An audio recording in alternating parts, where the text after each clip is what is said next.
kita semuanya menunggu saatnya, menunggu kontraknya, umur berapa kita jatahnya. Kalau diberi umur 30 kurang berapa, 40, 50, 60, 70, tidak ada yang tahu. Yang tahu hanya Allah Subhanahu wa ta'ala dan orang-orang yang diberitahu tentunya. Para nabi, para rasul, para wali kekasih Allah Subhanahu wa ta'ala. Setiap yang bernyawa akan mengalami yang namanya kematian, yaitu keluarnya ruh daripada jasadnya masing-masing manusia. Rohnya tidak mati, terus akan berjalan, yang dimana fase kedua nanti adalah di alam kubur, alam barzah, dimana alam tersebut adalah batasan antara alam dunia dan alam akhirat. Sehingga dalam riwayat dikatakan orang yang meninggal dunia dalam alam kubur terkadang diperlihatkan alam dunianya, mobil khusus keluarganya. Kalau baik-baik, soleh-solehah, menyenangkan, gembira. Tetapi bila mana keluarganya tidak baik, atau ya putra-putrinya ada yang kurang baik, sedih. Hadirin Allah Subhanahu wa ta'ala. Tetapi sekali lagi, kalau keluarganya baik, bagus, rajin ibadahnya, amal solehnya banyak, dan selalu berindu memohon kepada wabil khusus, memohonkan kepada ibu bapaknya, keluarganya yang sudah mendahulunya, Masya Allah, sangat gembira. Dan juga di alam kubur juga bisa diperlihatkan oleh Allah Subhanahu wa ta'ala alam akhirat seperti apa. Surga ditampakkan, Masya Allah. Hadirin bukan Allah Subhanahu wa ta'ala, bahagianya, senangnya, dan berharap. Berharap apa? Bisa masuki surganya Allah Subhanahu wa ta'ala.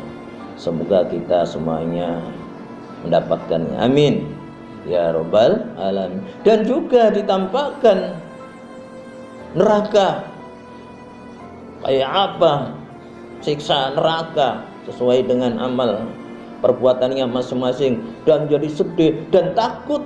Jangan-jangan takut. Maka sekali kita masih diberi kesempatan di dunia ini untuk ikhlas beribadah, ikhlas beramal soleh, dan ikut andil menyampaikan dakwah bagi Rasul Muhammadin Sallallahu Alaihi Wasallam. Mungkin dengan hartanya, mungkin dengan jabatannya, mungkin dengan ilmunya, mungkin dengan tenaganya, hanya mata-mata jihad di jalan Allah Subhanahu dan mengharap ridhonya.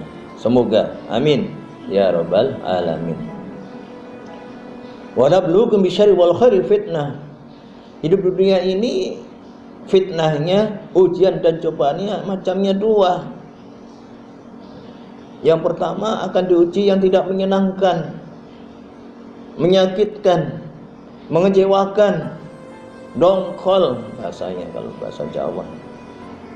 Barangkali mungkin dicaci, mungkin dimaki, mungkin dihina, mungkin direndahkan, atau mungkin juga diuji dengan sakit dan lain sebagainya. Sehingga hadirin bukan Allah Subhanahu wa ta'ala, perlu yang namanya kesabaran.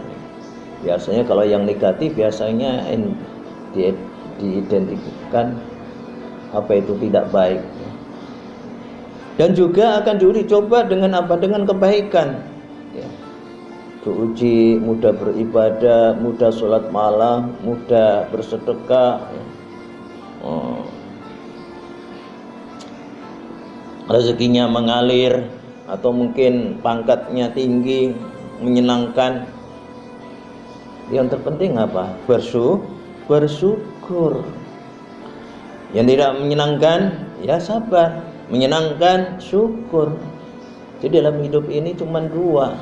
Hadirin Allah Subhanahu, ujian cobanya menyenangkan atau tidak menyenangkan. Bagi orang yang beriman sama, tahu, mengerti, itu datangnya dari Allah Subhanahu wa ta'ala, agar diketahui sejauh mana imannya, sejauh mana keikhlasannya, sejauh mana kesungguhannya berlindung dan memohon kepada Allah Subhanahu wa taala. Mari kita fasdal khairat di muka bumi ini, karena sekali lagi tidak lain kita adalah diciptakan untuk beribadah ikhlas karena Allah sesuai dengan petunjuk Rasulullah SAW, dan juga kita menjaga iman kita. Insya Allah amal ibadah kita diterima oleh Allah. Amin ya rabbal alamin. Dan akhirnya apa? Kita akan dikembalikan kepadanya Allah Subhanahu wa taala. Alam kubur menanti kita, alam akhirat menanti kita, dan ada mahkamah agung, yaitu di mana manusia cuma dua pilihan tempat kembalinya, surga atau neraka. Dan sebelumnya maka Allah akan meminta tanggung jawab setiap perbuatan manusia, dan Allah sudah berjanji yang baik akan dibalas sebaik-baik kebaikannya, dan yang tidak baik juga akan dibalas. Surga bagi orang-orang yang beriman, yang bertakwa, yang berakhlak mulia. Neraka bagi orang yang tidak muslim, tidak taat patuh, ingkar kepada Allah dan mempersekutukan Allah, dan munafik dan tidak sempat bertaubat dalam kematiannya. Naudzubillah, kembalinya adalah neraka. Naudzubillah. Semoga Allah Subhanahu wa taala memberikan keberkahan hidup kita ini, dan kita bersyukur dan kita sabar. Terus kita berlindung mohon kepada Allah Subhanahu wa taala, dan pada akhirnya kita kembali kepada Allah dalam keadaan husnul khatimah. La ilaha illallah Muhammad Rasulullah. Amin ya rabbal alamin.